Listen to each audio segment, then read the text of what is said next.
Grecia llegó a contraerse más de un 25% en la última década, la mayor recesión jamás vista en un país desarrollado. El desempleo alcanzó el 27.5% en 2013 y cientos de miles de jóvenes cualificados emigraron, lo cual dejó al país sin gran parte de su talento. Imagínate, estás en Grecia, tirado en la arena perfecta, con un frappé bien frío en la mano y un plato de musaca al lado. En un rato empieza la siesta y a la playa van a salir filósofos barbudos con los abdominales marcados. Cero ambición, cero deadlines, cero jefes. Los locales sonríen todo el tiempo, acarician gatos y mastican olivas sin ninguna prisa. Ahora para. Despierta, porque primero, tú no estás de vacaciones y segundo, la Grecia de verdad hace rato que no es así. Y hay una pregunta todavía más incómoda. ¿Alguna vez lo fue? De eso te vengo a hablar hoy. Yo soy Beto, llevo 30 años metiéndome donde el poder prefiere que no se mire. Y vivo en Europa, así que esto no te lo cuenta un turista que fue una semana a Santorini, te lo cuenta alguien que ve a este continente por dentro, con la postal ya despegada de la pared. Y para contártelo bien, vamos a seguir la vida de dos griegos en una esquina del anfiteatro. Un tipo que tardó 10 años en volver a casa por culpa de los dioses, que le sacó el ojo a un cíclope, inventó un caballo de madera y le sobrevivió al mismísimo Poseidón. El héroe de manual, la armadura reluciente, Odiseo, ese que más o menos te acuerdas del colegio. En la otra esquina, su tataranieto lejano, Yanis, 35 años, desempleado el día que grabó esto, viviendo en su cuarto de infancia bajo la hiperprotección de su madre. Yanis no pelea con monstruos mitológicos. Sus monstruos son peores, porque son reales. La burocracia, los impuestos y el alquiler. Vamos a caminar los dos senderos a la vez, y vas a ver que la cuna de la democracia esconde cosas que no salen en la postal. Sin anestesia, sin filtros. Vamos. Empecemos por el principio, nacer. La versión que todos conocemos es la de Esparta. Ahí, cuenta el relato, un varón recién nacido no era un bebé, era un recurso del Estado. Lo llevaban ante un consejo de ancianos que lo revisaba como quien revisa un auto usado antes de comprarlo, y si les parecía débil o enfermizo, lo despeñaban por un barranco. Pero aquí toca ser honesto y de paso desmontar un mito mientras hablamos de mitos. Esa imagen pertenece sobre todo a Esparta y aún ahí los historiadores discuten cuánto hay de realidad y cuánto de propaganda posterior. No existe prueba arqueológica sólida de que aquel barranco, el Calladas, se usara para eliminar bebés de forma sistemática.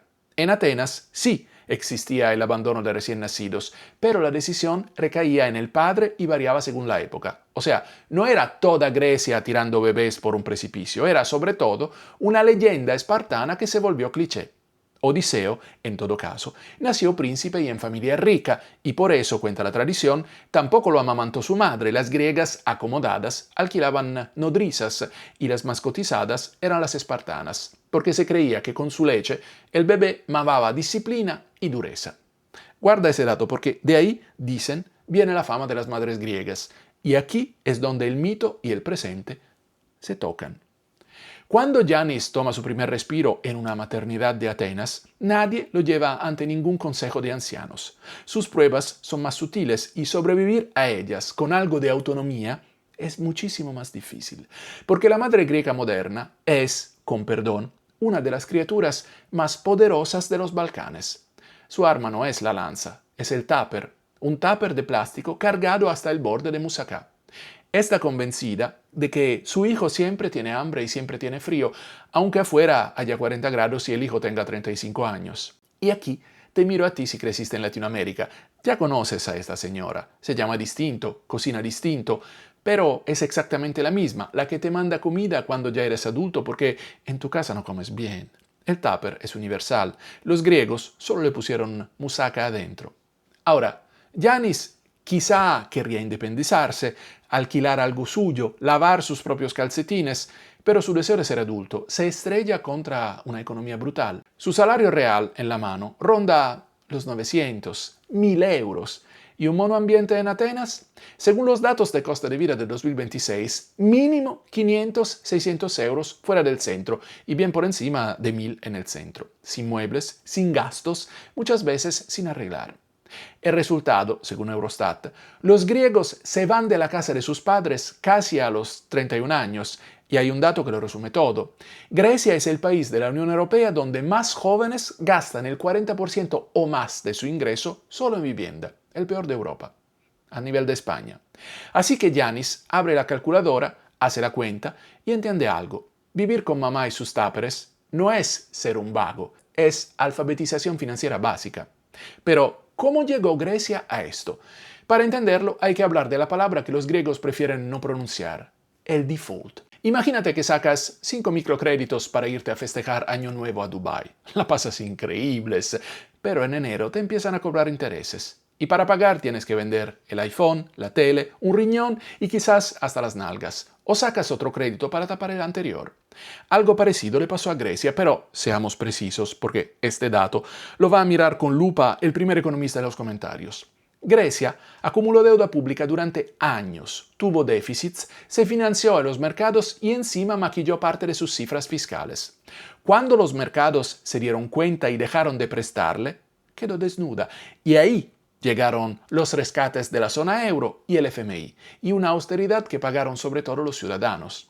En 2012 se reestructuró la deuda en manos privadas, el llamado PSI, una quita de más de 100.000 millones de euros, la mayor reestructuración de deuda soberana de la historia. ¿Y en qué se iba parte de esa plata en los años buenos? En bonos absurdos a los funcionarios. Y cuando digo absurdos, es literal. Según reportes de la época de la crisis, existió un bono por llegar puntual al trabajo, un plus por saber usar la computadora y hasta un extra para los choferes de autos oficiales por calentar el motor. La cúspide del delirio fueron los Juegos Olímpicos de Atenas 2004. El costo oficial comunicado por el Ministerio de Finanzas griego fue de unos 8.500 millones de euros, más del doble del presupuesto inicial. Otras estimaciones, según qué gastos incluían, seguridad, infraestructura, obras indirectas, lo elevan mucho más. Con esa plata se levantaron instalaciones para deportes que en Grecia no tenían casi seguidores, como el béisbol o el softball, y que dejaron de usarse en cuanto terminó el evento. Monstruos de cemento abandonados, tragados por la maleza. No un problema de los atletas, un problema de quien planificó gastar así, sin pensar qué pasaría al día siguiente. La fiesta terminó en 2010 cuando los acreedores europeos llegaron con una auditoría de verdad y descubrieron que el gobierno griego llevaba años pintando cifras que no existían en sus informes. En cuanto salió la verdad, la economía se cayó, al mismo barranco al que antes tiraban a los bebés, un barranco mortal. ¿Te acuerdas de Riñón y las nalgas? Bueno, a Grecia le tocó literalmente entregar en concesión sus puertos, sus aeropuertos regionales y hasta poner islas a la venta. Austeridad total, los bonos se acabaron, los impuestos se fueron al cielo y el desempleo entre los jóvenes llegó a rondar el 60% en lo peor de la crisis en 2013. La fase aguda ya pasó oficialmente, pero la matemática para Yanis sigue siendo despiadada. Antes de seguir, 2 detalles que dicen más de Grecia que 1000 discursos. El primero, el frappé, ese café que Yanis se pasa el día sirviéndoles a los turistas en la playa. Según la leyenda, lo inventó en 1957 un tal Dimitris Vakondios en la feria de Tesalónica porque no tenía agua caliente y muchas ganas de café. Así que echó el café en leche fría con hielo y lo agitó. ¿Suena mentira? Sí, pero no podían contártelo. El segundo detalle, lo has visto si alguna vez pisaste el país, aunque no supieras qué era. De casi todos los techos planos de cemento sobresale hacia el cielo una varilla de hierro oxidado. No es descuido de albañiles borrachos. Ese hierro tiene nombre y 2 funciones. Función 1. La dote a la griega. Los padres dejan el hierro esperando que cuando Yanis crezca y se enriquezca o se case, se le construya otro piso encima de la casa familiar. Tierno. Función 2, la buena. Durante décadas fue evasión fiscal a escala nacional. Hasta la crisis de 2010, Grecia no tenía un impuesto unificado a la propiedad y el registro de viviendas era tan caótico que nadie podía descifrarlo ni queriendo. El truco, una casa con el hierro asomando, no era una casa, era una obra en construcción y como obra, sus dueños no pagaban tasas municipales y encima usaban electricidad barata con tarifa de obra. Después del default, cerraron la trampa, así que hoy ese hierro no solo simboliza la espera de tiempos mejores, encima obliga a pagar impuestos por un piso que nunca se construyó. Yanis no puede levantar su casa y encima paga por la trampa de sus padres. Y si crees que nacer griego y conseguir techo es la parte difícil, espérate, porque ahora Yanis va a intentar 2 cosas, conseguir trabajo y algún día jubilarse. Y ahí es donde Grecia deja de ser una postal y se convierte en un descenso literal a los infiernos, con burocracia, con muertos que cobran pensión y con una isla entera de ciegos que veían perfectamente. Pero antes de bajar contigo a ese inframundo, un segundo. Este canal no tiene sponsors, no tiene dueño, no tiene partido, no le debe nada a nadie. Y así se queda. El único que lo sostiene eres tú. Si este tipo de investigación hecha sin anestesia y sin filtros te aporta algo, apóyalo con un café. buymeacoffee.com/MundoBetoTV. Los links están en la descripción. Con eso, y solo con eso, esto sigue existiendo. Ahora sí, agárrate, que bajamos al Hades. Odiseo tampoco quería ir a la guerra. Cuando los reyes griegos declararon la movilización general para recuperar a Helena, él fingió estar loco. Se puso a arar su campo con un buey y un burro enganchados juntos, sembrando sal, imitando una esquizofrenia bien dramática. No le funcionó. Si no, no habría película de Nolan, que por cierto todavía no vi. Dime tú en los comentarios si vale la pena. Ahora, lo interesante no es lo que le pasó a Odiseo, es que 3000 y pico de años después, en Grecia cambiaron los dioses, pero las ganas de zafarse del ejército no cambiaron nada. Porque la Grecia europea de hoy tiene servicio militar obligatorio y Yanis no quiere ir. No por miedo, por matemática. Otra vez, el sueldo de un soldado conscripto en Grecia era, hasta hace nada, simbólico. 8,80 € al mes. No 8.000. 8,80 al mes. Con la reforma de 2026, la llamada Agenda 2030 del ministro Dendías subió a 50 euros o 100 si te toca la frontera. Un aumento que en algunos casos superó el 1000% y aún así sigue siendo miseria por 9 a 12 meses pintando bordillos. El deporte nacional de la juventud griega, conseguir el papelito. En su ley es un artículo de inaptitud psiquiátrica para el servicio y para lograrlo, los griegos montan ante los médicos militares unas actuaciones que hacen quedar a su ancestro del buey y la sal como un aficionado. Con ese papel nunca podrán ser policías ni comprar un arma legalmente, pero al mercado laboral de verdad ese diagnóstico falso no lo toca. El pariente de Odiseo, repitiendo el truco 3 milenios después. Y hablando de mercado laboral, todos conocemos el caballo de Troya, la estatua de madera con el comando escondido en la panza. Aunque, ojo, los historiadores modernos dudan de que el caballo existiera. Hay quien dice que caballo era en realidad un ariete forrado en cuero de caballo, mojado, para que no lo quemaran. Y hay quien dice que era un tipo de barco fenicio con cabeza de caballo tallada en la proa. O sea, quizá los griegos entraron a Troya con un simple barco de carga, mezclados con el tráfico del puerto. Menos épico, pero más creíble. Da igual. La cuestión es que, gracias a ese caballo, los griegos atravesaron los muros de Troya y Yanis, para atravesar los muros del mercado laboral griego, necesita su propio caballo de Troya. En la cultura griega hay dos. El primero se llama rusfeti, el enchufe, el clientelismo. El segundo se llama fakelaki, que literalmente significa sobrecito, la coima. Si Yanis quiere un buen puesto público, estable para mover papeles en un ministerio por 1.500 o 2.000 euros, no aplica ni va a una entrevista. Busca su caballo.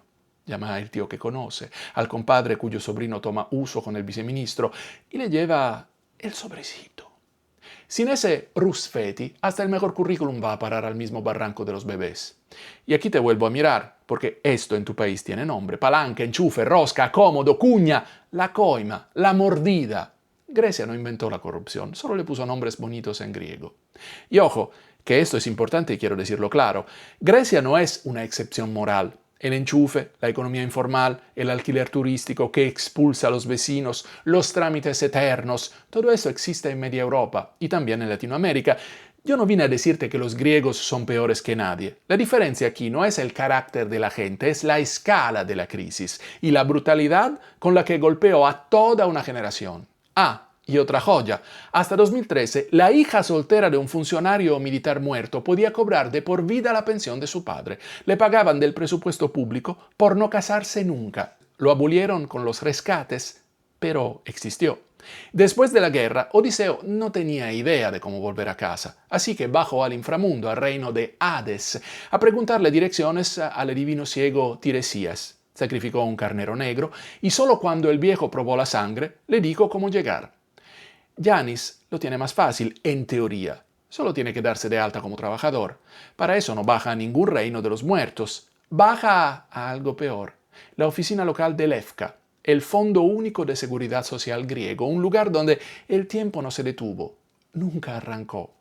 ¿Para qué dimensión es el nivel? Según reportes, el gobierno griego tuvo que prohibirles a sus instituciones públicas usar el fax, recién a partir de 2021. Los archivos del EFCA son el laberinto del Minotauro, pero repleto de carpetas de papel atadas con cordelito. Y si en Atenas cae una tormenta fuerte y se inunda el sótano de una oficina, 15 años de tu historial laboral pueden disolverse literalmente en un charco. Ahora, prepárate porque aquí Grecia se pone surrealista de verdad. Y aquí voy a ir con pinzas, porque este tramo es el más viral y también el más fácil de exagerar. Te doy los datos separados, con fecha y fuente, para que nadie te lo tumbe. En 2011, una auditoría detectó un dato imposible, según Reuters. Había cerca de 9.000 pensionistas registrados como mayores de 100 años cobrando del Estado. Como tantos centenarios juntos no cierran, obligaron a todos los pensionistas a presentarse en persona a identificarse. ¿Qué destapó eso? Que muchas familias no declaraban la muerte de sus parientes para seguir cobrando su pensión.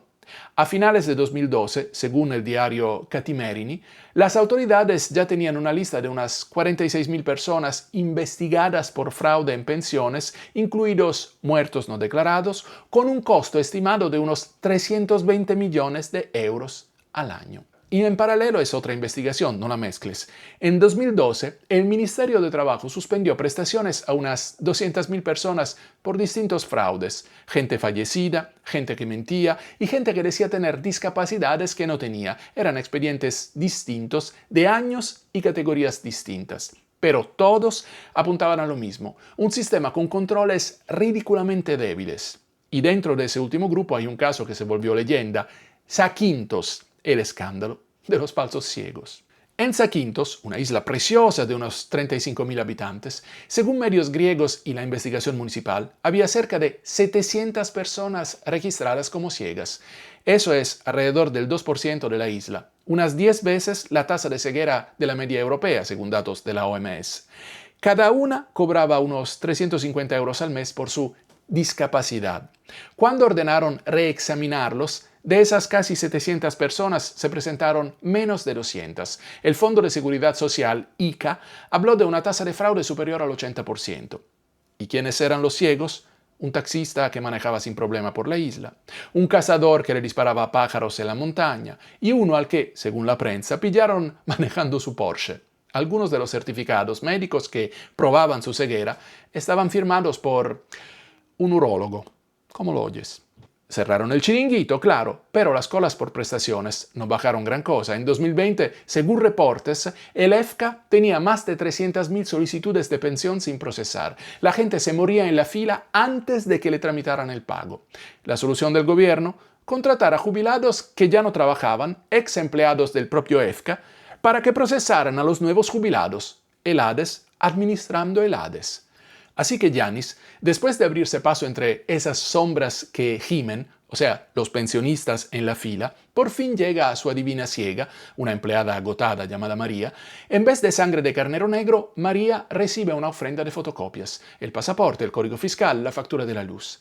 Las mete en su carpeta de cartón, les da un sorbo a su frappé y le dice a Yanis que para el trámite necesita otro certificado, este de Hacienda. Y en Hacienda le dirán que, para dárselo, primero necesita el sello del EFCA. El círculo se cierra, siempre se cierra. Y aunque Yanis lograra atravesar todo eso y conseguir el trabajo, todavía lo espera un último monstruo, el cíclope. Odiseo se topó con Polifemo, el gigante de un solo ojo que se comía a los viajeros de a dos. Lo emborrachó, le clavó una estaca a rojo en el ojo y escapó colgado del vientre de un carnero. El cíclope de Yanis también existe, solo que tiene 2 ojos y usa camisa polo. Es el casero, y perdió la cabeza el día que escuchó el canto de las sirenas modernas. Las sirenas antiguas hundían marinos contra las rocas, las sirenas modernas son los turistas, y su canto es el sonido del euro cayendo en la cuenta del casero cada vez que alquila por Airbnb. La lógica del cíclope es de hierro. ¿Para qué alquilarle a Yanis por 500 euros al mes si Hans de Múnich paga 100 euros por una sola noche? Así, barrios enteros de Atenas se convirtieron en zona hotelera. A los vecinos los echaron. Según el canal estatal ERT y otros reportes, los alquileres subieron alrededor de un 20% en 2 años y en julio de 2025 había cerca de 245.000 anuncios de Airbnb en Grecia. Atenas convertida en un hotel gigante donde a los griegos no les queda lugar. El gobierno intentó cegar al cíclope. Desde 2024 metió una tasa de resiliencia climática de 8 euros por noche en temporada alta. Obligó a quien alquila 3 pisos o más a registrarse como empresa y pagar IVA. Congeló los nuevos registros de alquiler corto en el centro de Atenas, Plaka, Koukaki, Kolonaki, y luego en Santorini, Paros, Chania, Tesalónica y Alkidiki. Y prohibió que las viviendas compradas por Golden Visa desde septiembre de 2024 se usen para alquiler corto. La Golden Visa, ese pasaporte dorado que durante una década se conseguía comprando propiedad por 250.000 euros. Desde 2004 cuesta 400.000 u 800.000 en las zonas más demandadas, Atenas, Santorini, Mykonos, pero llegó tarde. Los precios ya orbitaban en el espacio, muy por encima de las cabezas de los griegos. Así que Yanis, con su primer salario prestigioso de 900 euros, mira los alquileres y entiende 2 cosas. Una, el derecho penal no lo deja cegar al casero con una estaca. 2, no hay carnero bajo el cual esconderse de la inflación. Yanis no es un héroe antiguo, es un millennial desahuciado. Entonces, da media vuelta y navega de regreso al único puerto que puede pagar, su cuarto de infancia, a los táperes de musaca de su madre y a esa varilla de hierro oxidado que va a seguir apuntando al cielo, esperando para siempre. Odiseo también volvió a Ítaca, venció a todos los monstruos y regresó a casa, final feliz, los 2 héroes en casa, solo que a uno lo llamaron leyenda y al otro ni. Esa es Grecia. La postal es real, la democracia, la filosofía, el sol, las islas, pero es una postal. Detrás hay un país que a sus jóvenes les prometió la cuna de la civilización y les entregó un cuarto de infancia con impuesto por un piso que nunca existió. Y si algo de esto te sonó a tu propio país, el tupper de tu mamá, la palanca, el trámite que nunca termina, el sueldo que no alcanza para irte de casa, entonces quizá esta no era solo la historia de Grecia. Dime en los comentarios, ¿en tu país cómo se llama Yanis? Nos vemos en el próximo. Sin anestesia, sin filtros. Chao.